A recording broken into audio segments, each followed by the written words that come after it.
KKR ফ্যানদের জন্য দুঃখের খবর। অবশেষে বন্ধুরা যে ভয়টা কেকেআর ফ্যানরা পাচ্ছিল সেটাই হলো, আইপিএল থেকে বাদ পড়ে গেল কলকাতা নাইট রাইডার্স। আরসিবির কাছে হেরে বন্ধুরা প্লে অফে যাওয়ার যে স্বপ্নটা কলকাতা বাঁচিয়ে রেখেছিল টানা 4টে ম্যাচ জিতে, সেই স্বপ্নটা কোথাও যেন বন্ধুরা ভেঙে চুরমার হয়ে গেল। দেখো বন্ধুরা, কলকাতা নাইট রাইডার্সের 11 ম্যাচে মাত্র 9 পয়েন্ট, বাদ বাকি 3টে ম্যাচ কেকেআরের খেলতে হবে। সেই 3টে ম্যাচ যদি কেকেআর জিতেও যায় 6 পয়েন্টের সাথে মাত্র তাদের 15 পয়েন্ট হবে।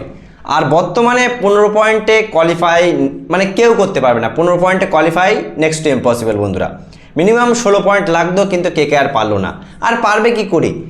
টানা 4 ম্যাচে যখন কলকাতা বোলিং ভালো করে ম্যাচ জিতেছিল, আর গতকালের ম্যাচটা দেখো একা বিরাট কোহলির কাছেই কলকাতা হেরে গেল।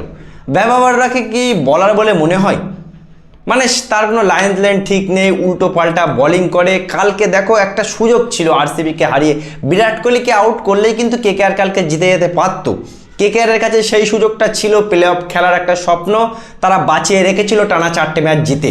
কিন্তু সেই স্বপ্নটা কোথাও না কোথাও বন্ধুরা কলকাতার বোলাররা কালকে ধ্বংস করে দিল।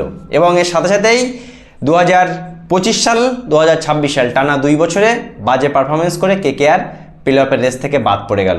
2024 সালে যে কেকেআর চ্যাম্পিয়ন হয়েছিল, সেই কলকাতা টিমের কি এমন বাজে অবস্থা হয়ে গেল বন্ধুরা। একটাবার ভাবো যে কেকেআর মানে এত বাজেভাবে মানে প্রথম রাউন্ডেই এমন করে প্লে অফ থেকে বাদ পড়ে যাবে কখনোই ভাবিনি। আশা করেছিলাম কেকেআর ফাইট দেবে, কিন্তু আসলে সত্যি কথা বলতে প্রথম 6 ম্যাচের মধ্যে যদি 5টা ম্যাচ কেকেআর হারে, তাহলে কি কামব্যাক করা যায় বন্ধুরা?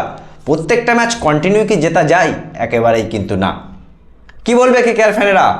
কলকাতা প্লে অফ থেকে বাদ পড়ে গেল, এবং কার কারণে কলকাতার আজকে এই বাজে অবস্থা বলে তোমাদের মনে হয়? অবশ্যই জানাবে কমেন্ট করে। ভিডিওটি ভালো লাগলে শেয়ার করে চ্যানেলটি অবশ্যই সাবস্ক্রাইব করে দেবে।